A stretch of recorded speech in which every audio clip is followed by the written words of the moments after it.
like a Hellcat.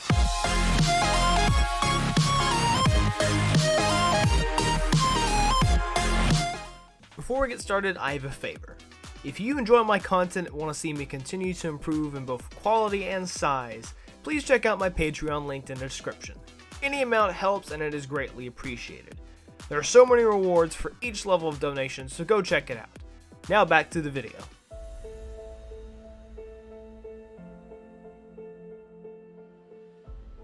With the pandemic, the work from home situation last year was a challenge for all of us.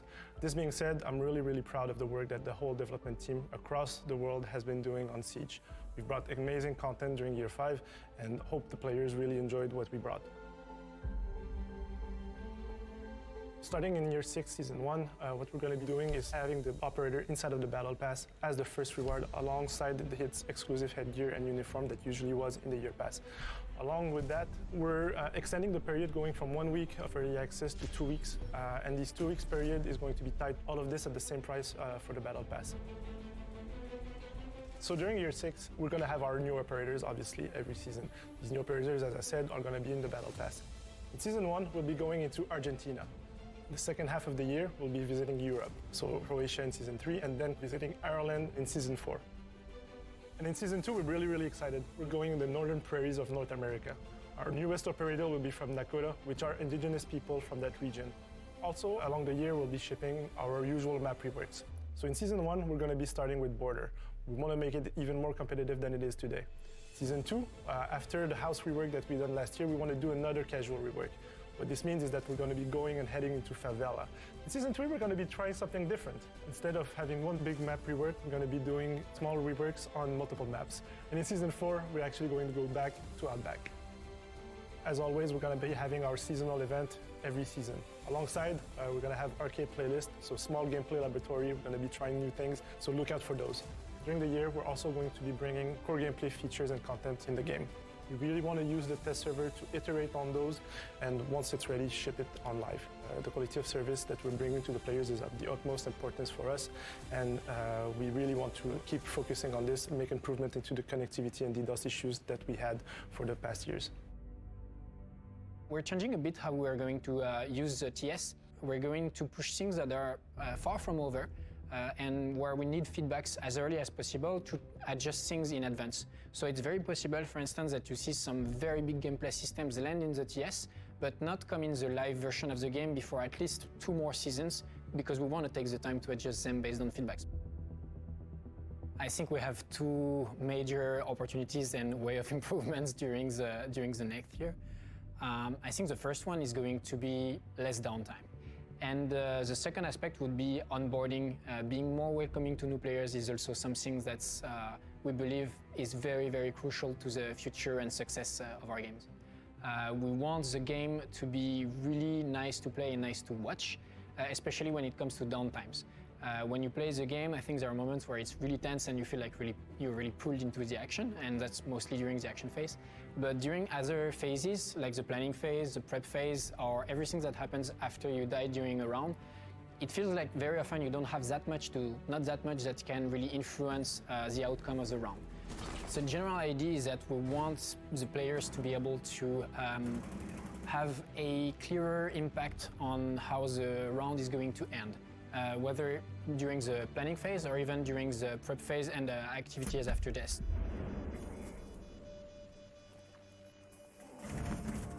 The imbalance in favor of defenders has become an issue. It's really hard to attack in the current metagame. The metagame itself is evolving, but we want to try to attack the issue on a deeper level, and we're going to take the opportunity because we're already working on big gameplay changes, big system changes like the attacker's repeat. And we're going to use this opportunity to try to favor attackers a bit more than defenders and rebalance a bit the game so that it feels a bit more fair to play as an attacker. For onboarding, I think the high-level objective is that we're never going to lower the ceiling. The game needs to remain as complex and as beautiful as it is today, but we're going to make the floor easier to reach. We need to give better tools for the community to welcome new players, and we need everyone to work towards having a more inclusive community. I think it's going to be a win for everyone. Currently in Rainbow Six, The onboarding is mostly done by the community and your friend, and we really want to help solo players to get in by themselves. That's why we are creating a cell dedicated to onboarding, and the goal of this cell will be to help those players get in faster. Learn the maps, learn the guns, learn the gadget, and all the operators that are specific to Rainbow Six. So rank is currently our most competitive aspect of the game that you can play right now, and we really want to improve it. And that's why we are working currently on reworking the ranking system to allow people to really improve season after season and have a better idea of their skill level. So matchmaking, it's a tough subject, of course. The goal is to give all the players the match that are the most fair for everybody. And it works quite well, but sadly, lots of people try to lie to the system, either by creating a new account that we call Smurf, or by trying to derank and fake their skill level. So we are always trying to do small improvement to the matchmaking system to fight this. It's a tough battle, but we are improving every season against that. The reputation system is starting to work in the background for a while now, and the first goal of the reputation system is to feedback to the player his behavior inside the game. So to know if you are a toxic or a good player. And depending on your score, you can expect some sanction or reward, of course. 2020 was definitely a challenge for esports as well. The point system was heavily impacted by last year's situation. We were not able to have global competitions, putting the teams from different regions against each other. So we believe that we have built a very robust and solid system with the point system. We really want to stress test this in 2021. With our learnings from 2020, we're pretty confident that we can make global majors once again this year in 2021. February next year is going to be our World Championship once again. It's the sixth Invitational as well, so a big anniversary event for us, and we're bringing back the event to Montreal, the birthplace of Siege.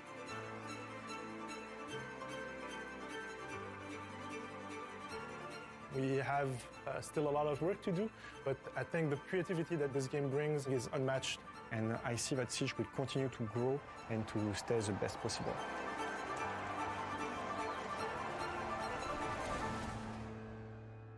Alright guys, this is Untitled Avenger. Welcome back to this video. Today we're going over the roadmap for Year 6. So there's really like 3 important things of this roadmap. The first one is it does mention that new operators will come in the Battle Pass instead of the Season Pass that we usually have. The next thing is going over the different parts, the things that are coming into different seasons of this year. We know from here, of course, we got Flores and the border rework. We're getting a, I think it's mentioned, I think it said it was like a Native American character, I think, from the Nodak region, Nodak tribe maybe. And we're getting a rework to Favela, but this one is a casual only rework. Then for Season 3, we're getting a series of reworks. Also could never catch what he says, that region is.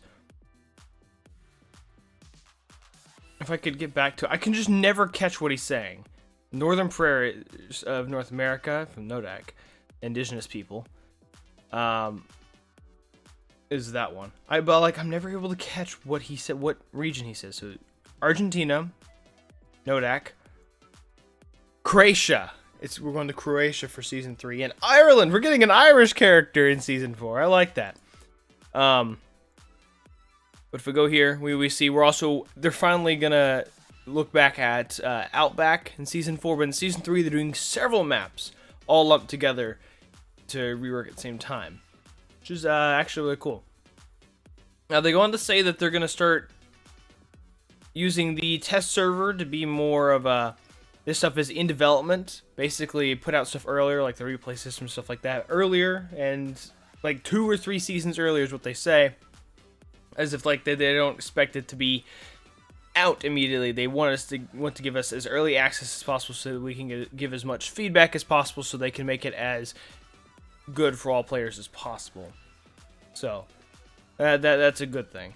The next thing they're talking about is changes to gameplay, rebalancing it so the game isn't so defender favored. And what they're testing right now is 1, allowing attackers to change operators in the preparation phase on top of the normal planning phase. So in the preparation phase, after they found out what operators the enemy's going as, what kind of gadgets they have and all, they're allowing that to happen. There's it also looks like there's going to be like a shared pool of drones, I'm thinking, or broken drones or something like that. But allow you to control, to change operators during the preparation phase, when the defenders are also trying to build up their defenses. So it's going to give the attackers more versatility with that. But also it's looking like you're going to be able to control, from the grave, you're going to be able to control camera gadgets, which like Echo, Valk, Maestro, stuff like that, which actually is incredible. If that makes it live, like that's incredible. Being able to control. I mean, I've talked about this. Having an operator that has the ability to enhance or have what I just said was attach an AI, a computer of some sort, to camera gadgets that allow them to be controlled by all players after they've died. It's like the player goes into the role of the AI or something like that, but that would be another operator. But I think if they're doing a system like this, it'd be a lot better. I didn't expect them to even consider a system like this.